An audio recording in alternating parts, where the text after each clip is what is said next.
Hello, everybody, and welcome to this panel in the framework of GM International's festival, What Can Music Do? Today's panel is entitled, There's No Recovery Without Culture, which is a statement by an advocacy organization called Culture Action Europe. Surveys conducted by GM International and other organizations have shown the devastating financial effect of the COVID-19 crisis on musicians, on other culture professionals across the globe. And we see that the livelihood of cultural actors, musicians, music professionals is really at stake today. So our panel will look into the question whether government action is actually all that can be done in these times of crisis. We will look into other opportunities for funding for culture, and we have brought together experts from across the world to help us elucidate these questions. May I invite my panelists to introduce yourself, say what your organization is working for or what you are working for. So may I ask first Katie Wyatt from the US, say a few words of introduction. Thank you. Certainly. Thank you so much, Sylvia. I'm really excited to be here. I'm Katie Wyatt with El Sistema USA. El Sistema is the international movement of music for social change that started in Venezuela in the 1970s and has now inspired millions all over the world. In the United States, we have 115 organizations that are members of El Sistema USA, and they come from 35 states and territories of the United States. We serve 20,000 youth, and the majority of the youth that we serve are elementary school students. So really, really young kids who are being given access to instruments, to very high level instruction in the communities where they live. And the idea is to build a nucleo environment, which is the orchestral home environment for youth orchestras, bands, and choirs in parts of the country, in parts of one's community where you would not traditionally see youth orchestras, bands, and choirs because of the cost of it. And then because it's an expensive proposition, as we know, and it's not always available to everyone through the public school system. So we really work hard to team up with community partners, including public schools, to make instruments and instruction available to all of these students and families. And our mission is really to empower and unleash the talent and potential of these young people who would not otherwise have had the opportunity to play an instrument and to perform in orchestras, bands, and choirs. Thank you very much, Katie, and thank you for what you're doing already from the outset. Thank you. Niklas Ninas is with us, member of the European Parliament and specifically member of the Culture Committee. Niklas, please. Exactly. Thank you very much, Silvia, for introducing me. I was elected last year, and since then I'm a member of the Cult and Education Committee in the European Parliament. I am the shadow rapporteur for the Green Party for Creative Europe, which is one instrument in how we want to support artists across Europe to come together and make art and to support their work. We are here fighting, and one of the major fights that we are having is obviously the increase of funding. And also I'm the founder of the CCFG, the Culture Creators Friendship Group, which led a campaign, Save EU Culture, in which we said that this crisis has a very astonishing effect on the culture and creative sector, and therefore we need to act with political will and swift as possible in order to save the culture and the diversity that we have, and must not leave any artist behind. And so I'm very interested in talking today about the funding situation, especially because I don't think that that we should solemnly rely on funding through states and through public money, not because I don't think it's useful or it's needed, just the opposite. But I think that in times where we see outreaching authoritism, we need to ensure that the freedom of the arts is really there, and it's not diminished by being reliant on public funding in order for your art to flourish. But that will be very interesting points, and so I'm very happy to discuss this with you, everyone, and thank you for inviting me.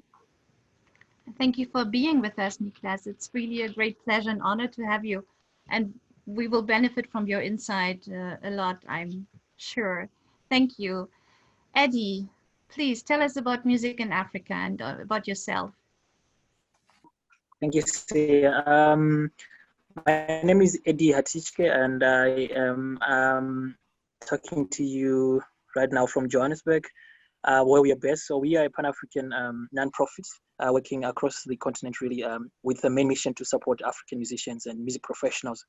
And we do this in two ways. One is digitally, by way of providing information and platforms for creators to exchange, to connect, and also to collaborate.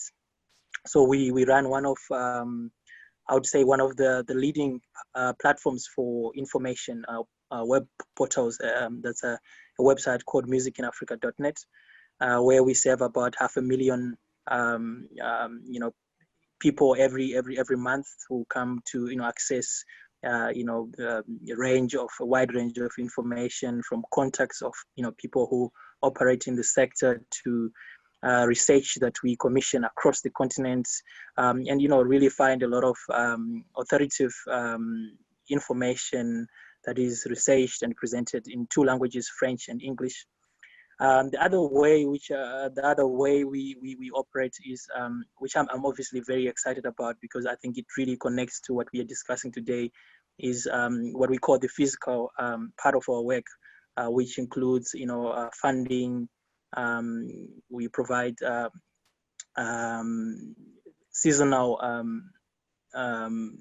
mobility funding to artists to perform, to professionals to move from one place to the other.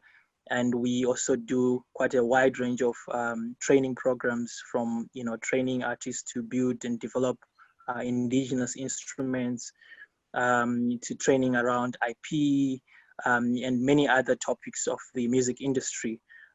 We also do a lot of events which are meant to provide opportunities to creators to showcase their work and to distribute their work to a wider audience.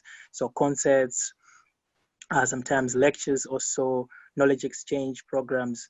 And we also run a conference called Access, which is a Pan-African event that is really gaining momentum across the continent as an annual event, where we bring together professionals from all over the world to talk and to engage around African music, while also opening doors to African music creators to get into festival circuits, to launch their careers, and to connect with other influential players across the world. So in a nutshell, that's what we do. We've got our head office here in Johannesburg. We've got 4 other satellite offices, one in Nigeria, Lagos, another one in Nairobi, Kenya, Kinshasa in DRC, and in Dakar, Senegal. Thank you, Eddie, very much. Thank you. I can say from personal and professional experience that Music in Africa Foundation is really doing great work. We are using your portal a lot. We are using the information that you broadcast to as many people as possible. We are using it a lot. And for having attended Access in November 2018 in Nairobi, I also I know how not only interesting, but how important these conferences are, these gatherings, to network among the music professionals of Africa. Thank you for what you do too. Thank you so much. It's really great to have you. Before we start the conversation, I would like to say who I am.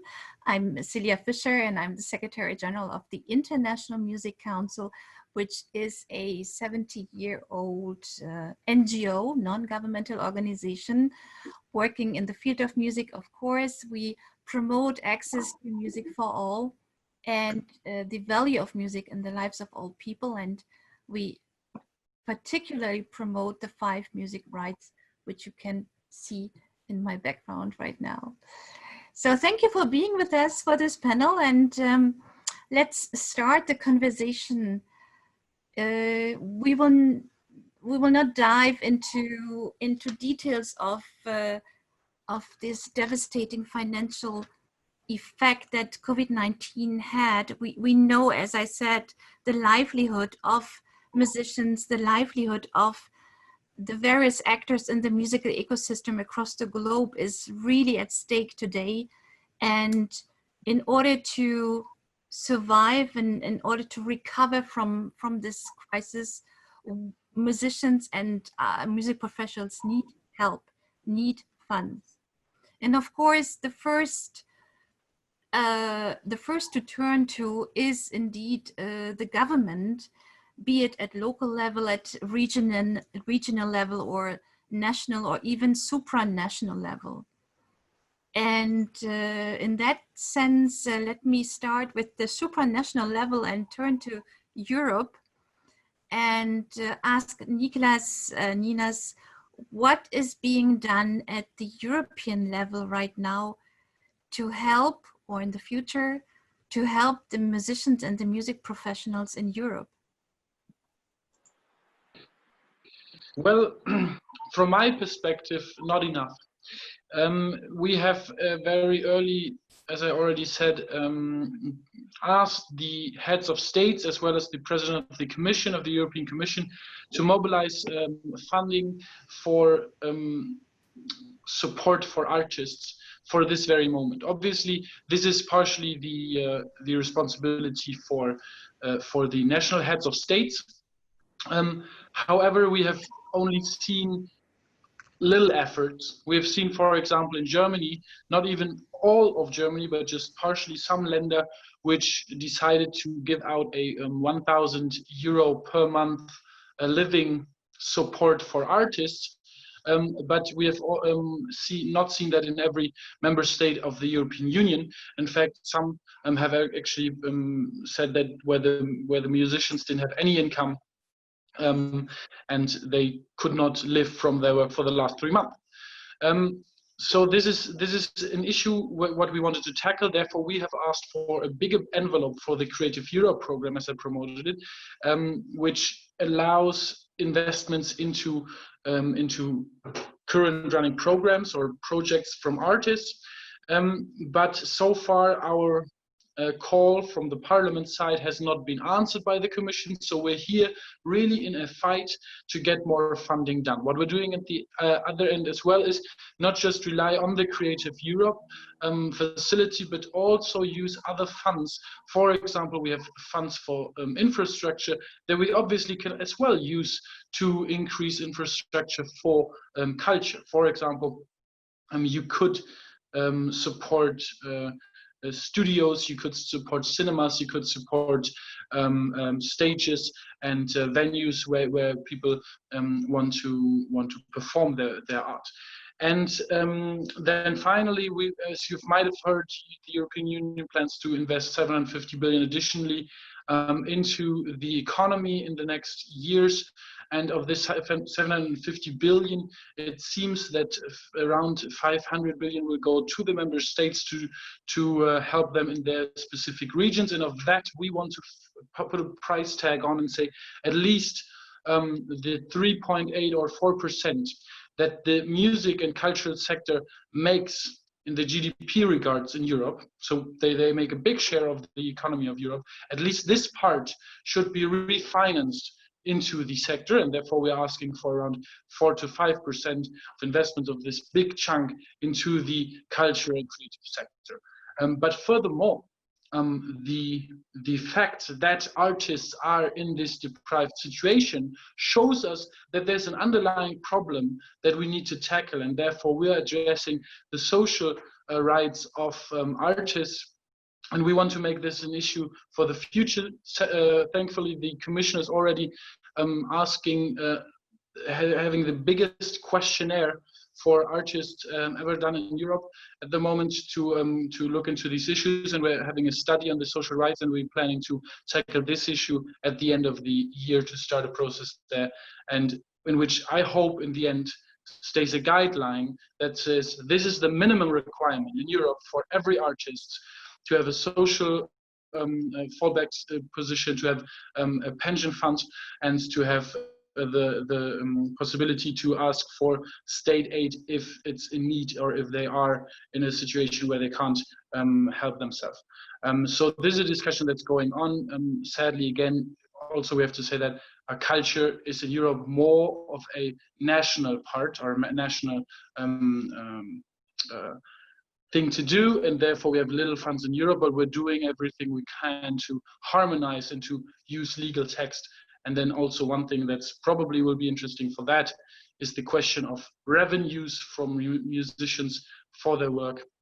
If it's getting played online, especially in the streaming services, will be a very big discussion. If we enter that, that will be also very interesting, I believe.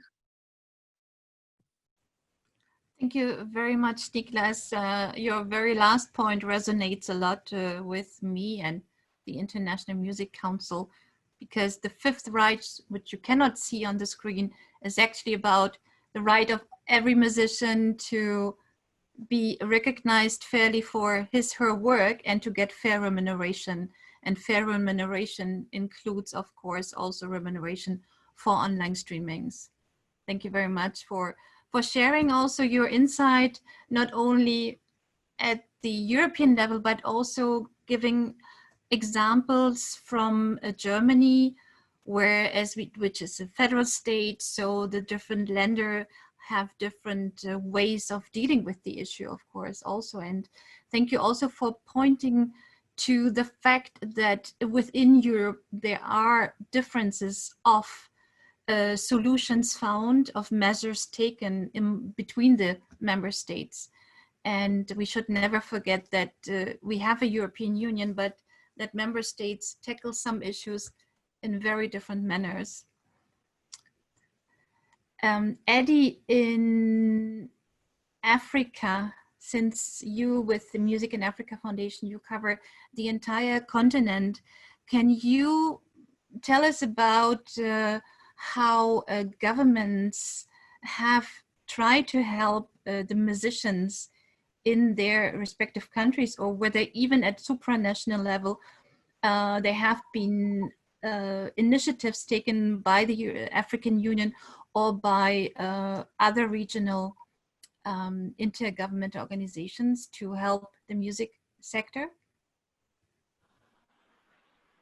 Well, I mean, it was interesting. I mean, for me to listen to my colleague, I mean, was speaking about, I mean, the general feeling that we all share that there isn't enough being done.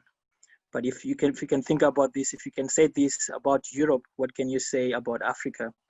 And I'm saying this simply because we know that we've always had this issue in Africa where governments generally seem to not be doing enough with regards to supporting the sector, really.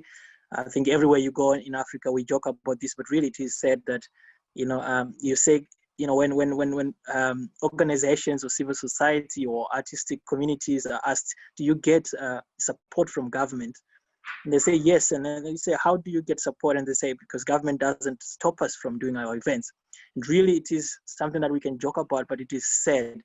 And because we know that there's so much red tape that African governments tend to put to place on creative, communities. So, you know, sometimes you are stopped from actually having an event. So very rarely you hear people saying they get actual funding in terms of finance. So at this point, you know, when you think about what's happening across the continent with, governments, having this record of being known to generally tend to focus on other issues, I would say, you know, obviously, you know, we are not getting any support. Really, that would, you know, push creatives to sustain themselves or to make ends meet in this very, very difficult time. So, I mean, in South Africa, for example, there have been some form of relief. About 8 million was announced a few months ago. I mean, but this includes the athletes and sports and many other facets. So, you know, I would say generally we've seen that in Africa, the little funding that is being, you know, provided is essentially still, you know, going into this systemic problem where it benefits a very, very few. And really larger community of African creatives are in real challenges, you know, really failing to pay rent, to, you know, put food on the table. And I can only say that from what we have seen, the situation is really dire on the continent. We did a survey in April, a continent-wide research where we were looking into specifically the music community and trying to understand the financial impact of the pandemic within the first 30 to 60 days of it, you know, really gaining momentum on the continent. And there we could see that a majority of our respondents were reporting losses of, you know, 1,000 to 5,000 within this first phases. And I've heard someone talking about 1,000, you know, euros being, you know, what, you know, artists are standing to get in other parts of the world. But in Africa, really, you know, a majority of musicians earn less than $100 per month. And really you have to be successful to think about, you know, getting those kinds of figures. So this gives you an idea of, you know, the situation on the continent. But what was more interesting and sad for me was we were looking also at asking musicians, you know, do they have, if they had alternative sources of income. And about 80% of our respondents said they had nothing. And this was about, you know, 40 days ago. And I can only imagine where they are now. We've seen that, we've observed that still it's impossible for artists to hold live concerts and the usual, you know, things that would generate income. So I can only imagine that we are all surviving by grace on the continent, and it's really interesting to see how the things shape up as we tend to be going towards you know, a relaxed lockdown situation, that kind of thing. But at the moment, it's really sad.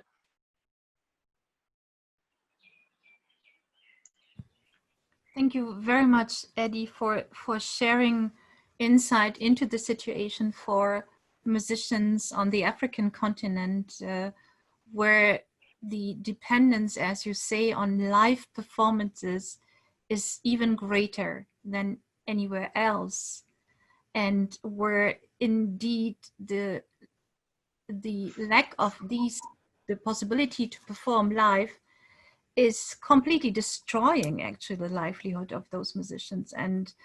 And we are all asking ourselves this question: how do they survive?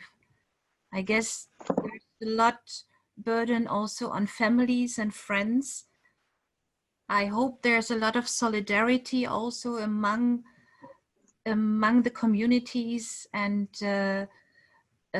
we need to be together in this fight for better recognition of the musicians, for lesser red tape, as you say, and for more direct funding of culture by the state, by the governments.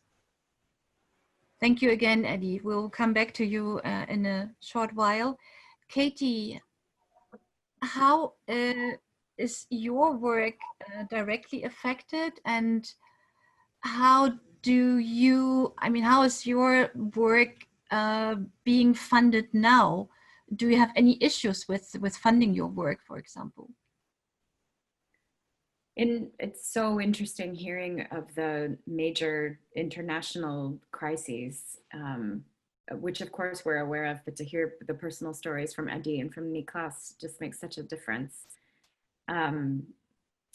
It is really grades of distress, I think, and and many El Sistema inspired programs, as have many nonprofits in the United States, have actually seen a bump in funding during this time, an increase in funding during this time as a result of private foundations and private individuals and the work of the NGOs lobbying and fundraising in an emergency response effort. Many fundraising professionals and best practices are sharing that now is the moment, now is the time in order to get this bumps, because we know that we will all see a second wave of the coronavirus later this year, and that the fatigue of this emergency response, very similar to after weather crises and other natural disasters, that now is the moment to shore up your funding and support because it will significantly decrease into the future. I'd also say that funding is very tied up in the United States with the political approach to how we are responding in our environments to the coronavirus. And so where states have reopened more and people are allowed more physical freedom and movement, that also applies to musicians, schools, education, lessons. Things are allowed to happen. Whether that is health safe or not, I'm not going to say. I don't, as a personal, you asked for a personal opinion.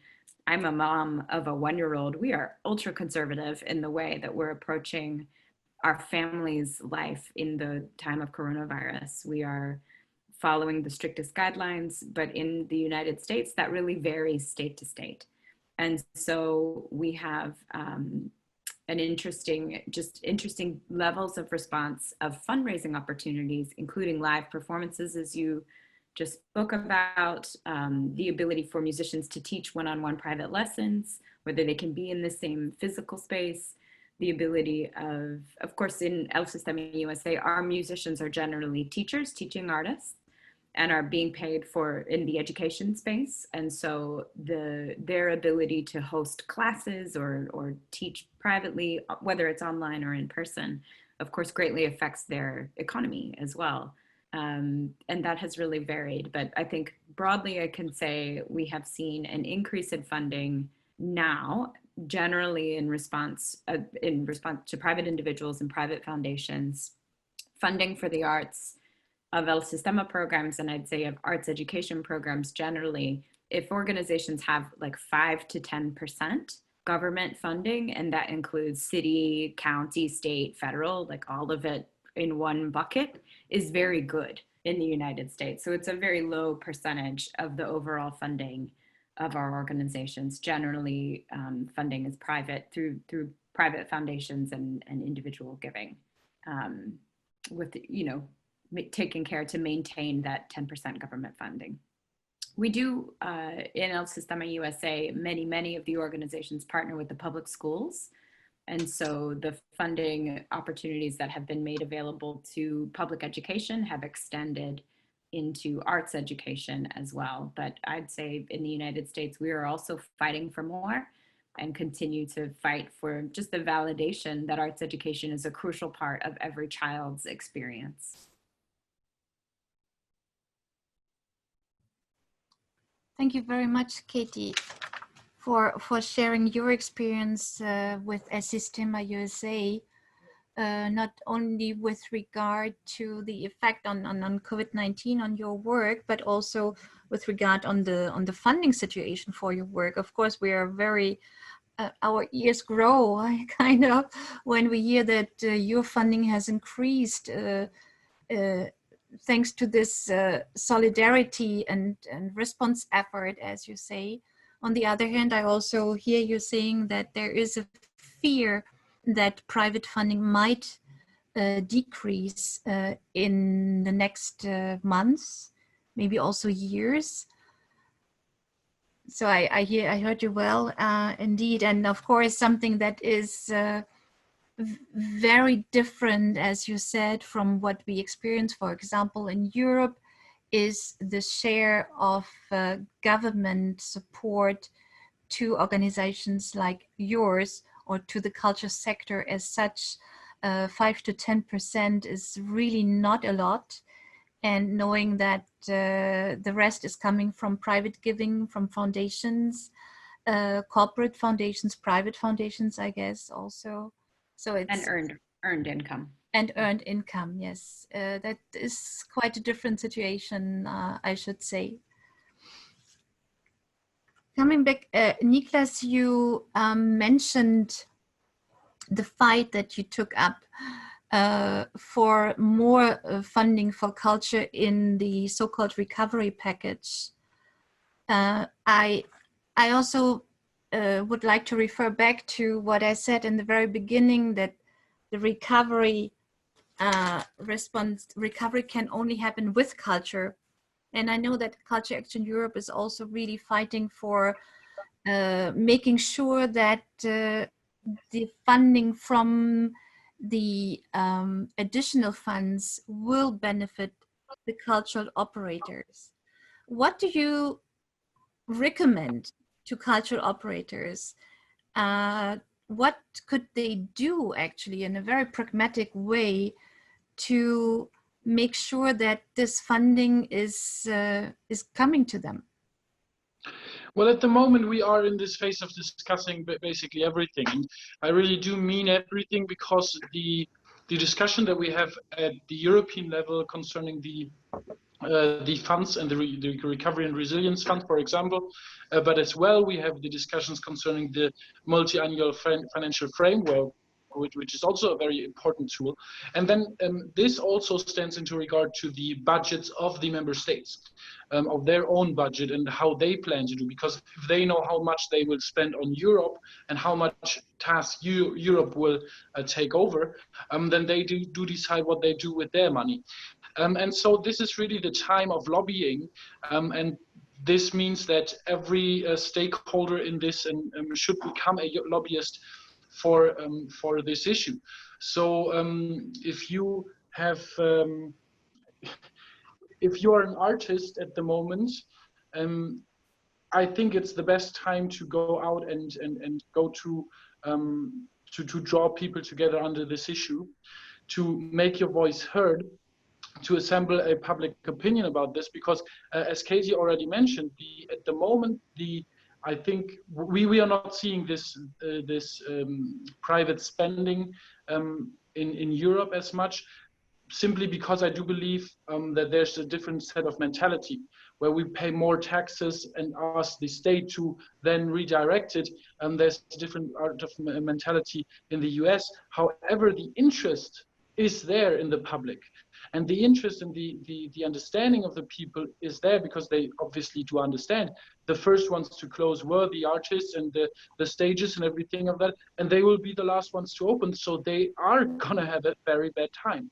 And so the time is right now for every musician, for every artist, but also obviously for all the stakeholders and all the organizations that bring big people together anyway, to speak up in this matter, and to confront the heads of states and the ministers for culture in this way, and ask them to please deliver on their implemented promise to support everybody of the society. And this is something that we have not seen so far. As I said, the cultural sector makes out 3.8, and that's only the culture industry, makes out 3.8% of the Europe's GDP, but there's been no there's been no additional investment in this area, even, and this goes completely diametrical to what we see, because we know the situation is really, really bad.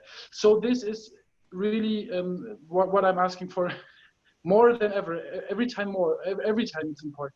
But at the moment, as we are on the discussions for the MFF and the Next Generation EU package, we're talking about over 2 billion that we're going to spend for the next 7 years. This is a 1 in 7 years thing to do now. So please go ahead, ask your audience as well to fight for better funding for the culture and creative sector as a whole. Thank you very much.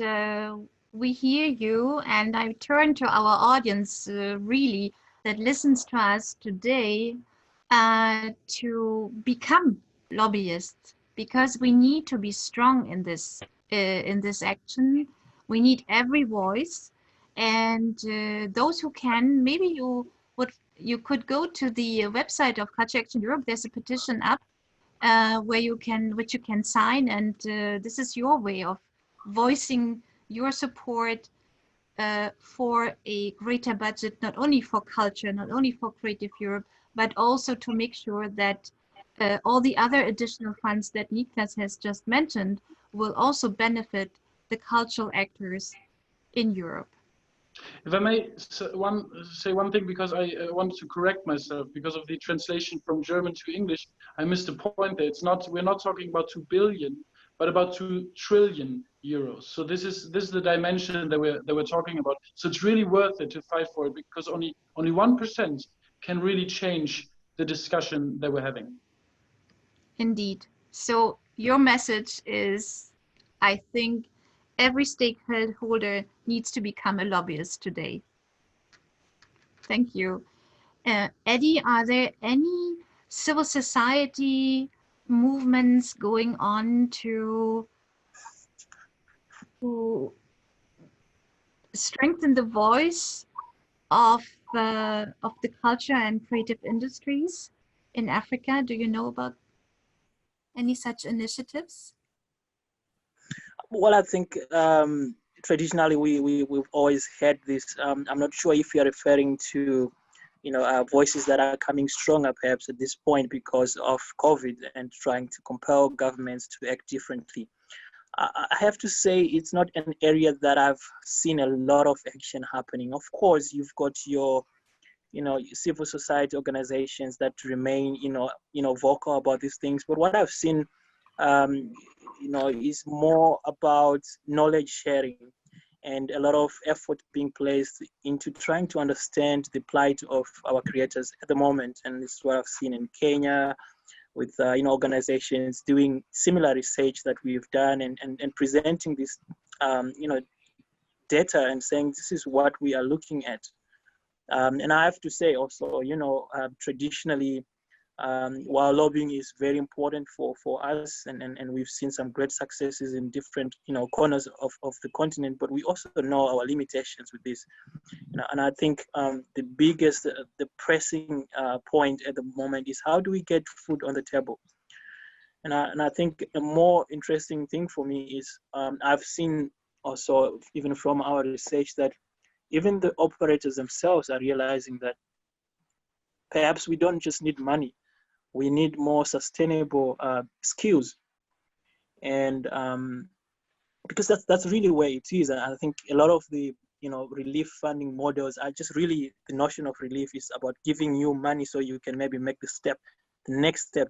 But the next month you will be in the same position. So it's really also really a place, a lot of emphasis on organizations like us with regards to just how do we plan and how do we develop these models. And I think we more than ever we realize that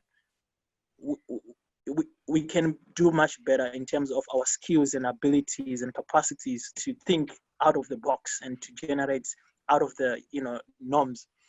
But where I see a lot of opportunity for lobbying, and I definitely think this will be one of the main focus areas post-COVID, is a lot of pressure will be put on the CMOs. I'm talking about the collecting societies on the continent, because this is really where we are failing as a continent. And like you rightly said at the beginning, one of the main rights there, right number 5, is that musicians should be compensated fairly for what they're doing. And this is what we don't see on the continent. And I do believe that had this been different, our musicians would have been in a different space at the moment, because a lot of musicians are not getting royalties. A lot of musicians are depending on this, food, like just hand to mouth kind of situation where you get a job, a performance, and then you get a little bit of money and then you move on. But a lot of these musicians are also creating, unbelievable content, and content that, billions of, people across the world are enjoying, but we're not getting the money back. So I think there's going to be a lot of pressure into making, more professional structures and demanding accountability from these structures that are, are leading us. And I think, governments, one thing that we've seen is for the first time, governments have had to think, who is a musician? And you know why they're thinking that is because the relief funds that have been developed are supposedly for creators, musicians, actors, whatnot. And they didn't know who is a musician, who's a creator, who's a professional, who should get the little that is available. So you find ourselves in a pool of, all these complications. And I think we've always thought about it, but we never thought we would need such tools and such, competencies and systems. And I really think that, as they say, that sometimes bad things happen for good things to change. And I really think that if, civil society, creative communities, if we don't take advantage of this and press our governments, the moment these lockdowns are going to be lifted, the moment we're going to have more room to connect and to engage, it really will be a missed opportunity if we don't question governments and these systems, why we're not getting royalties, why we still have the same systemic challenges in every country, and artists still are at the bottom of the barrel. So yeah, I've just said a lot, and I know this is going to take us years, but it's just so much that we have to do on the continent. And I hope that we can all learn from this experience, and we can get out of this, even much more stronger. Yeah. Thank you, Eddie. As you said, this opens up a lot of questions and a huge area for lobbying, for advocacy, and it actually connects what you just said with something that Nikla said a few moments ago about the social rights. It relates to this, and it comes back to something that we call sometimes just the status of the artist, and the recognition of this status of the artist and all the social and economic rights that come with the recognition of this status. Eddie, I still have a question nevertheless for you regarding, you spoke about the CMOs, but being in South Africa, we know that your CMO has actually a foundation up and running.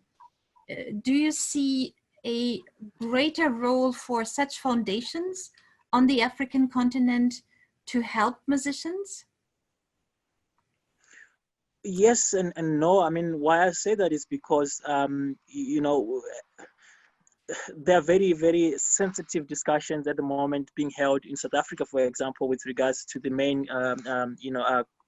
collecting society. And if the SCI arm of that is really, essentially, when there is no money, musicians start to look at where is the money going. And sometimes, the community has developed, impressions and perspectives that may not be true. So I think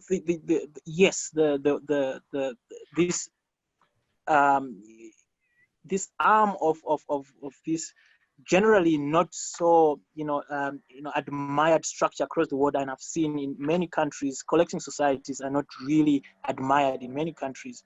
But then you've got this arm that steps into the community and tries to understand and develop concepts and kind of relays the plight of the musicians to this massive body. It's really important. But I think also what we're starting to see is just people questioning, like, we're not getting money, where's the money going? Because we also understand that for these arms to exist, there obviously has to be investments towards them. And I think a lot of creators at the moment are just looking at, we want the money and we want accountability, and so it's really a yes and no situation. But personally, I really think that we need these kind of structures, because we've seen here, for example, what the Samro Foundation has been doing over the years, and it's something that you don't have in many countries. But when the budget gets small, certain things get questioned, and this is what we're seeing in South Africa. Yes.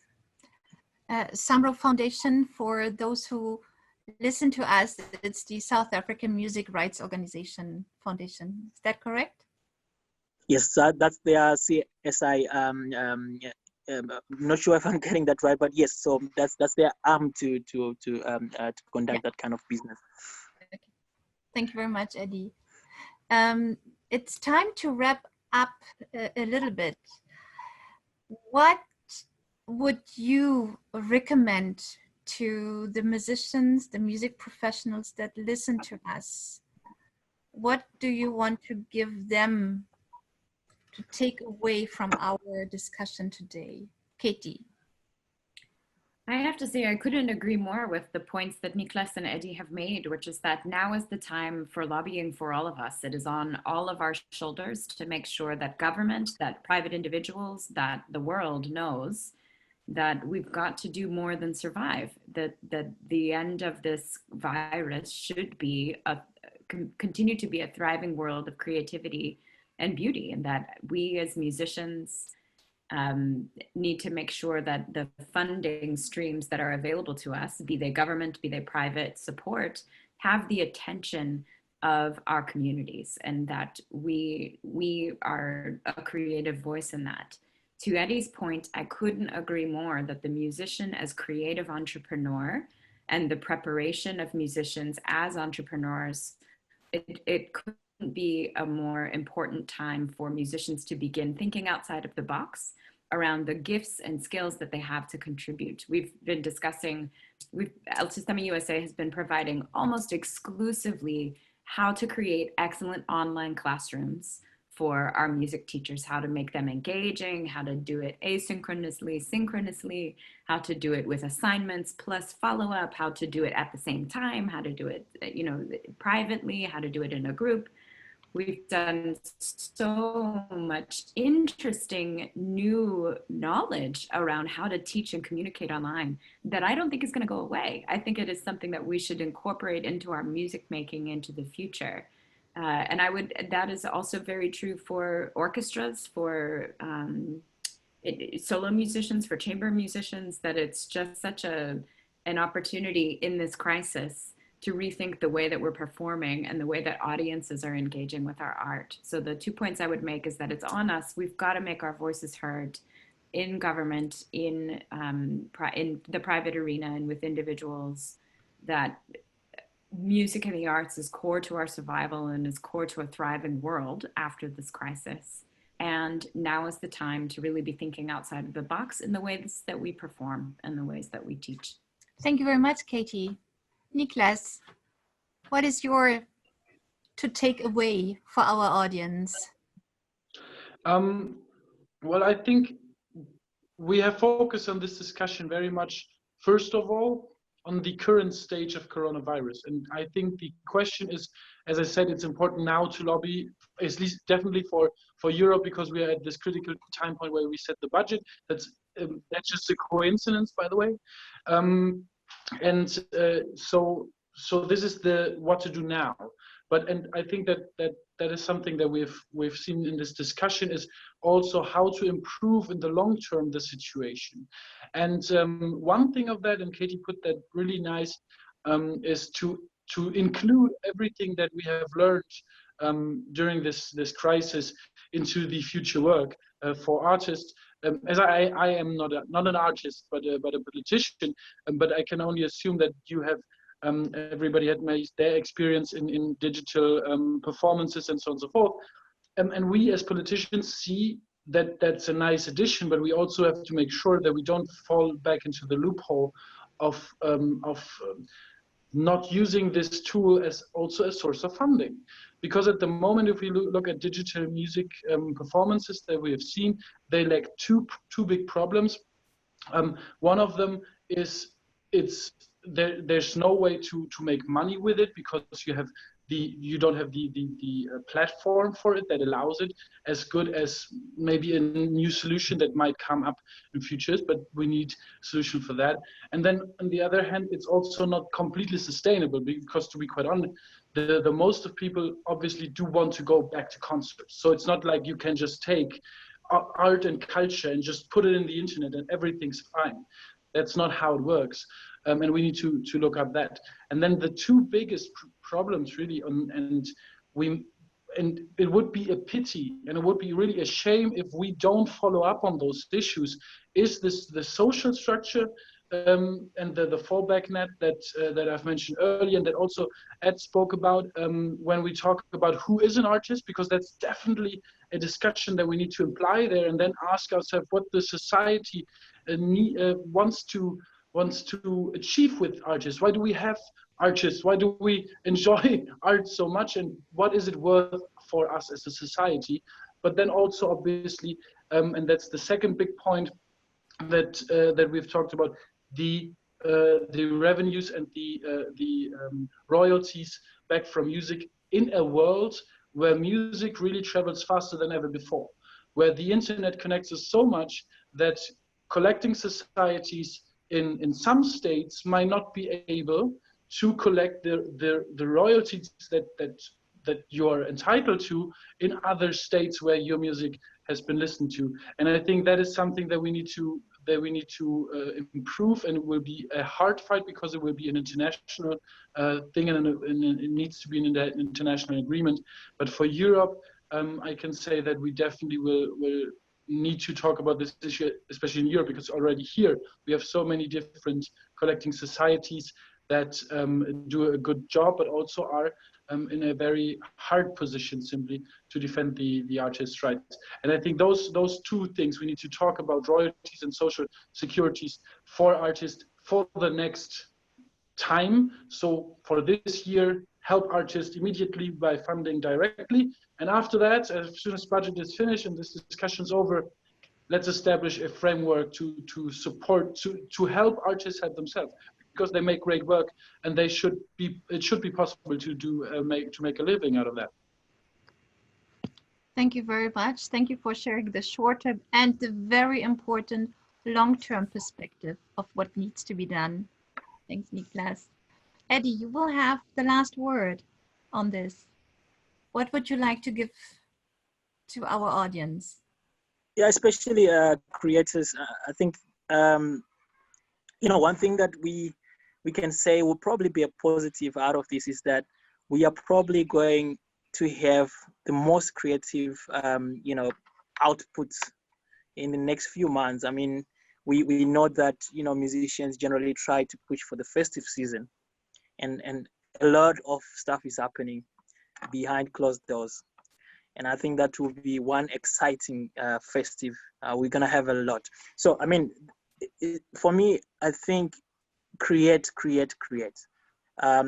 Artists should use this time just to create, and to stop the bleeding as well. I think a lot of creatives are known to be big spenders, and I think at this point one really has to reflect and say, what is necessary and what is not necessary, because there is such great levels of uncertainty, and we don't know where we're going really. So I advise people just to be very, very cautious there. And more importantly, there are opportunities, there are relief or programs, grants and performing opportunities for the future that are coming up every now and then. So please look out for them, and just make sure that when you're not creating, you are just looking for for these opportunities, because they will be useful in the future. I urge fellow industry players, especially civil society, to really engage, and especially in networks such as what we're having now, and these kind of things, because we can only become stronger together. And I really think now is the time to look at, also as funders, as grant makers, what are we looking at, what kind of programs do we have, and how we can bring together our energies for a more impactful fight, and because this is really important. I just want to say that we as Music in Africa obviously collect a lot of things that are happening on the continent, and if you are interested to find out more about this, please check out our website, musicinafrica.net. And you might be able to find also quite a lot of opportunities, especially for those operating on the continent. We collect a lot of opportunities, calls, from funding to performing opportunities and this kind of thing. So it might be one of the tools that you need in the future. Thank you very much, Eddie. This resonates a lot with all what you have said. Resonates a lot with me personally, because it really shows that music is an ecosystem, and that all players, all parts of this ecosystem need to work together. And we all need to look into what should be changed in the future so that this ecosystem is actually sustainable for every single player in it. And because in the end, we all know we need to have a holistic approach to what is music. Music is an art form, we know it. Music has this intrinsic value as an art form, but music is also a very important tool for social cohesion, for democracy, as a change maker. And in the end, last but not least, music is a product, and music is important, is the livelihood of many. So with these words, I really would like to thank you for being on this panel with me, for sharing so much experience and insight into the very different, diverse context in which each of you operate. Thank you very much for your generosity in sharing all this. Thank you very much for your outlook to the future. Thank you for your appeals, and I wish you well, and I wish the audience all the best too in their individual and common endeavors. Thank you. Thank you so much. Thank you very much. It was a pleasure. Agreed. Thank you. Thank you, really. It was great having you. And it's, I mean, once again, it's so different situation in which we all operate. It's, but it's good to see that some dots connect across the continents, and this is really the word to say, because we, from America to South Africa to Europe, it's always so enriching to listen to each other and be inspired by each other. Really, it's great. Thank you so much. Wonderful. Thank you so much.